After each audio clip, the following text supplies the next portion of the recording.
no es consecuente. Bueno, pues tú puedes pedirle a Dios que te convierta las piedras en pan. ¿Cómo contestaba Jesús ese tipo de tentaciones? Pero es que está escrito. ¿En dónde está escrito? En el rector de verdad, está escrito en la palabra de Dios, en las verdades absolutas de la Biblia. Escrito está, no solamente de pan vivirá el hombre, sino de toda palabra que sale de la boca de Dios. En la segunda tentación, Satanás lo lleva otra vez ahí al Señor Jesús, lo lleva a un monte de alto. Y fíjate lo que le dice. Le dice, oye, pues tú vienes a este mundo a salvar el mundo, quieres salvar el planeta Tierra, ¿eso es lo que quieres? Bueno, mira, no nos metamos en problemas. ¿Para qué tienes que morir? ¿Para qué tienes que sufrir? Vamos a irle a la fácil, yo te lo doy. ¿Eso es lo que quieres? ¿Cuál es el fin? ¿Cuál es tu propósito de venir aquí? Bueno, recuperar la tierra, salvar a los hombres. Bueno, yo te los entrego, te los regreso, no hay problema. Te lo doy por la buena. Hay dos formas de obtenerlo, a la buena o a la mala. Yo te lo doy a la buena. Te lo doy a la buena. Lo único que tienes que hacer, ponte de rodillas aquí y me adoras y se acabó el problema, te la entrego. Te entrego el planeta Tierra, te entrego a los seres humanos, ya lo salvaste, recuperas la tierra, no hay ningún problema. Lo único que tienes que hacer es adorarme. ¿Cuál es el problema ahí? El problema es que esta es una creencia muy común, que el fin justifica los medios. El fin de obtener el planeta Tierra, el fin de recuperarlo todo, no justifica que tú hagas algo equivocado. Y lo equivocado era ponerse de rodillas delante de alguien que no es Dios. Por eso el Señor Jesús le contestó con un escrito está. Al Señor tu Dios adorarás y a Él solo servirás. No importa lo que pase, no matter what, eso es lo único que se puede hacer y eso es lo que se va a hacer.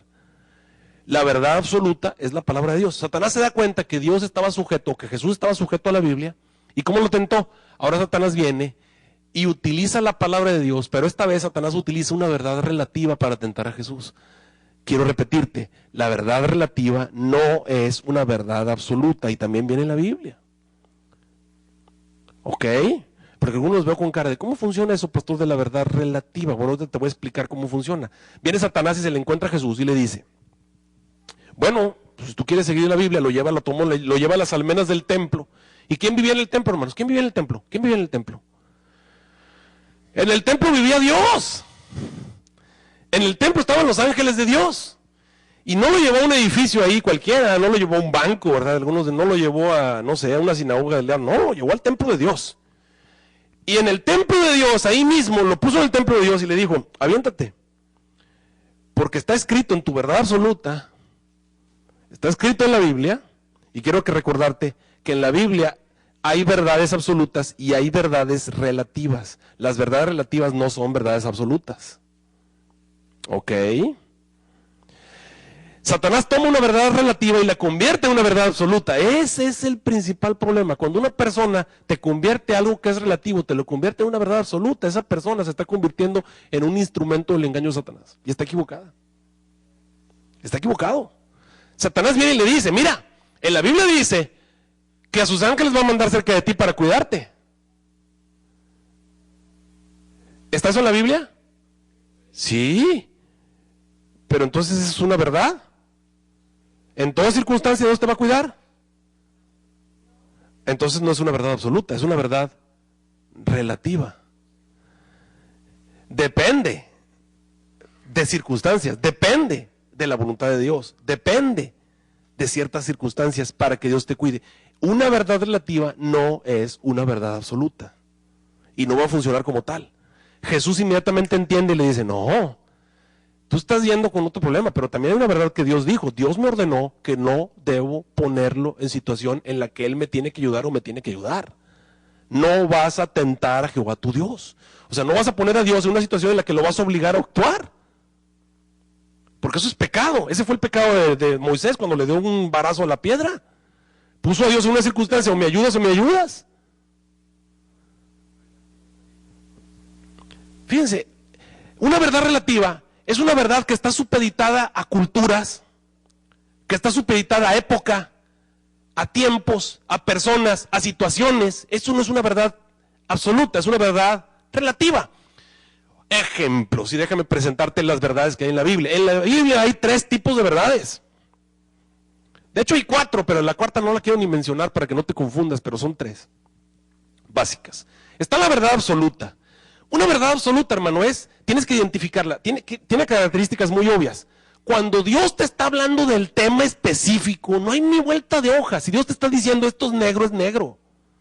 Eso es una verdad absoluta. ¿Ok? Y hay verdades relativas.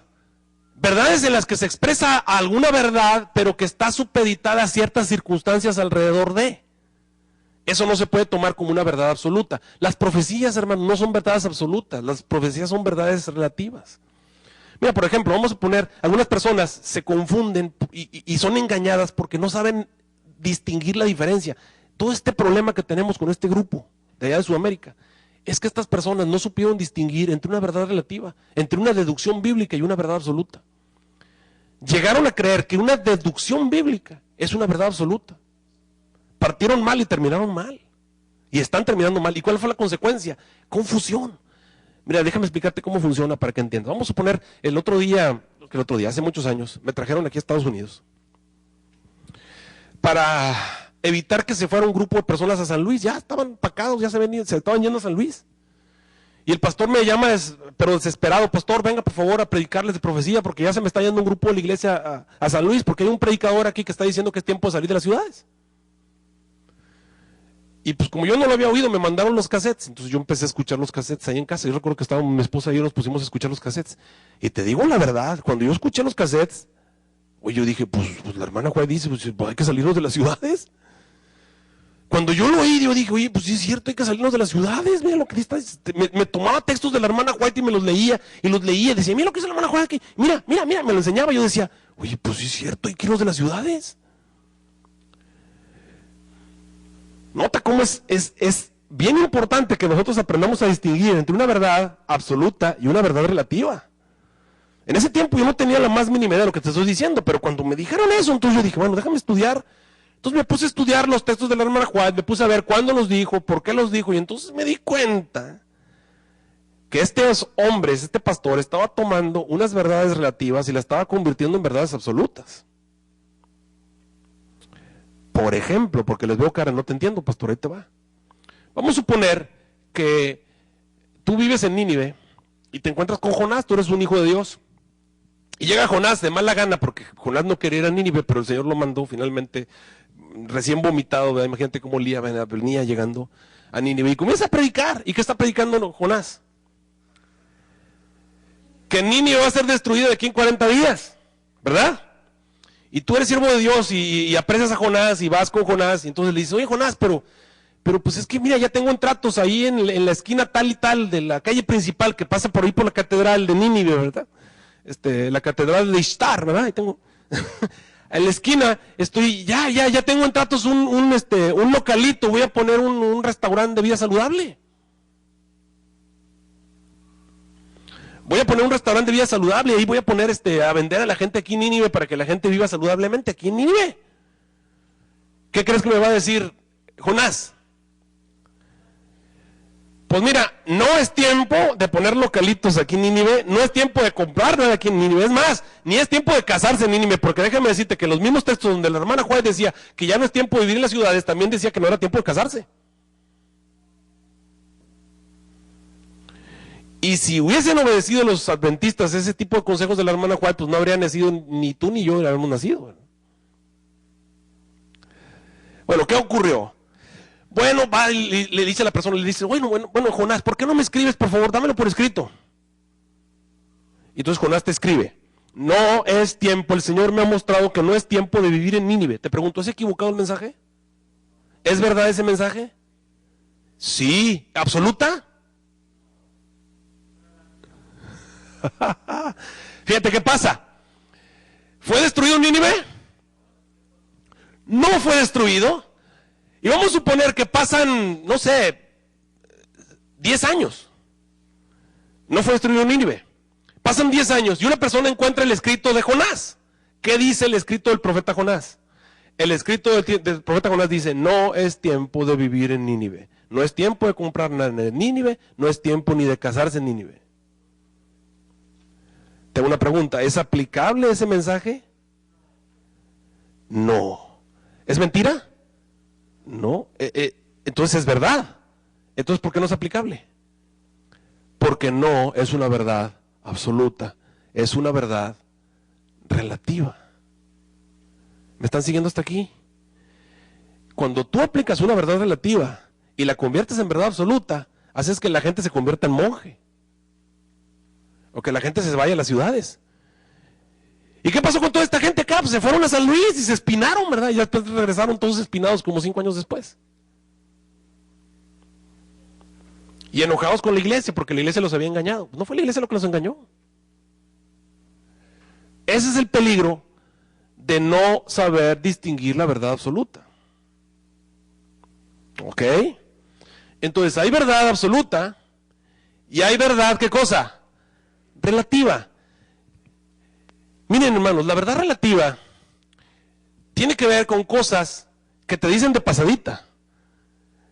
Cuando el tema no es eso. Cuando la idea central no es esa. Cuando la zona en la que están presentando el tema te parece extraño, tú te puedes dar cuenta que eso es una verdad relativa. Por ejemplo, algunas personas que me dicen, pastor, los adventistas deben usar velo sobre la cabeza, las mujeres deben andar con velo. Eso es una verdad relativa. ¿Por qué? Porque ese es un mensaje de Pablo a ciertas personas, porque en esa cultura que las mujeres anduviesen sin velo era considerado como una mujer ramera.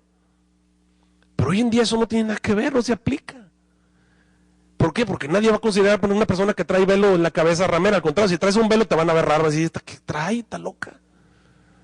Ahora la cosa ha cambiado. Nota cómo esa verdad no se aplica como una verdad absoluta, pero hay gente que quiere que sean así. Me dicen, pastor, las mujeres no deben pasar al frente a predicar. ¿Por qué? Pues porque lo dice Pablo. Sí lo dice Pablo, pero eso es una verdad relativa.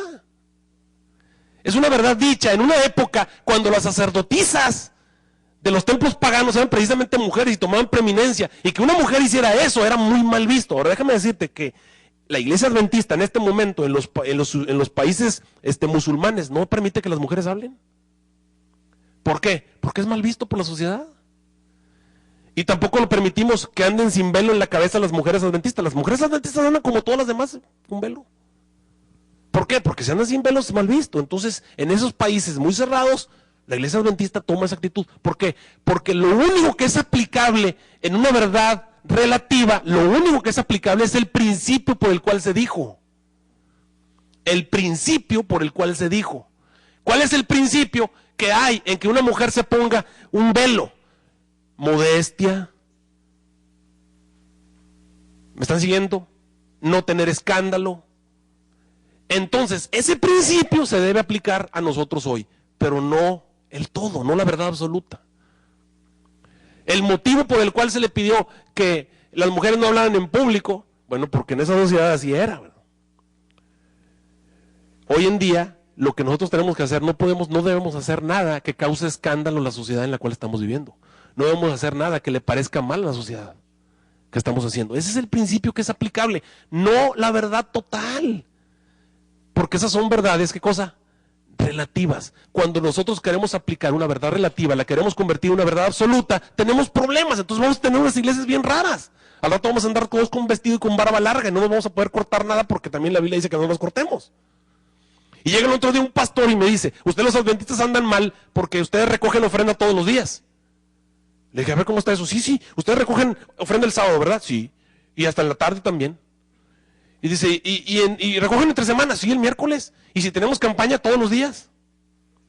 Me dice, ahí está, San Pablo le dijo a esa iglesia a la que fue, le dijo, todos, cada primer de la semana, junten lo que tiene en su casa por lo que quiera preparar para que cuando yo llegue no se hagan colectas. Ahí está en la Biblia escrito que el día para recoger las ofrendas es en su casa, el primer día de la semana, es el único día que se debe... Espera. En ese versículo no dice que ese día es el único que se debe recoger ofrendas. Lo que estamos encontrando allí es un consejo, una recomendación de Pablo. ¿Por qué? Porque la persona le pagaban el viernes, obviamente el sábado no hacía nada, no te ponía a hacer cuentas, y el domingo, o sea, el sábado en la noche, cuando ya era el primer día de la semana, se ponían a contar. ¿Por qué? Porque Pablo iba a estar el día siguiente y le iban a querer entregar el dinero para que no estuvieran haciendo colectas durante la semana. Y de pronto me surge este grupo y me empiezan a decir, no, es que la Biblia dice que los discípulos bautizaban en el nombre de Jesús. ¿Y qué me estás tratando de decir? ¿Que eso es una verdad absoluta? Sí bautizaban en el nombre de Jesucristo, pero ese versículo no dice que nada más bautizaban en el nombre de Jesucristo, ¿verdad que no?